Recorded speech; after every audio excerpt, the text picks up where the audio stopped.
பற்றி பார்க்க போகிறோம். மிஷன்னா நம்மளோட டைம் அண்ட் எனர்ஜியை சேவ் பண்ணி நம்மளோட வேலையை ஈஸியாக முடிக்க ஹெல்ப் பண்ணுற டிவைஸ் தான் மிஷன். மிஷனில் வந்து 2 டைப்ஸ் இருக்குது. Complex mission, simple mission. இப்போ வந்து நம்ம சிம்பிள் மிஷன் பற்றி பார்க்கலாம். சிம்பிள் மிஷன்னா ஃபியூ பார்ட்ஸ் தான் இருக்கும். அது வந்து மூவிங் பார்ட்ஸாகவும் இருக்கலாம், நோ மூவிங் பார்ட்ஸாகவும் இருக்கலாம். சிம்பிள் மிஷனில் எத்தனை டைப் இருக்குன்னா 6 டைப் இருக்குது. அதில் இன்னைக்கு நம்ம பார்க்குறது வந்து வெட்ஜ். சிம்பிள் மிஷனில் வந்து மூவிங் பார்ட்ஸ்க்கு வந்து 2 எக்ஸாம்பிள் சொல்கிறேன். Scissor, knife. நோ மூவிங் பார்ட்ஸ்க்கு எக்ஸாம்பிள் 2 சொல்கிறேன். Ladder and slide. வெட் ஷேப்பை வந்து எப்படி ஈஸியாக ஐடென்டிஃபை பண்ணுறதுனா இந்த ட்ரையாங்கிள். இப்போ வெஜ் வந்து எப்படி இருக்கும்னா ஒரு சைட் ஷார்ப்பாக இருக்கும், இன்னொரு சைட் ப்ராடாக இருக்கும்.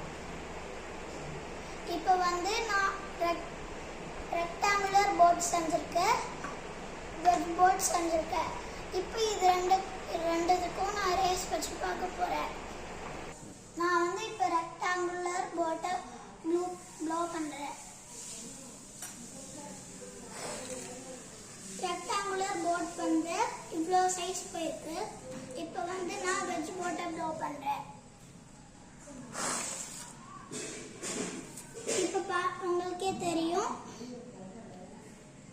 ட்ரையாங்குலர் போர்ட் வந்து கொஞ்சம் டிஸ்டன்ஸ் தான் போச்சு.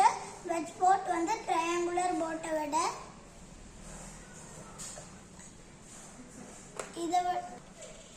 ட்ரையாங்குலர் போர்ட் வந்து வெஜ் போர்டு பக்கத்தில் தான் போச்சு.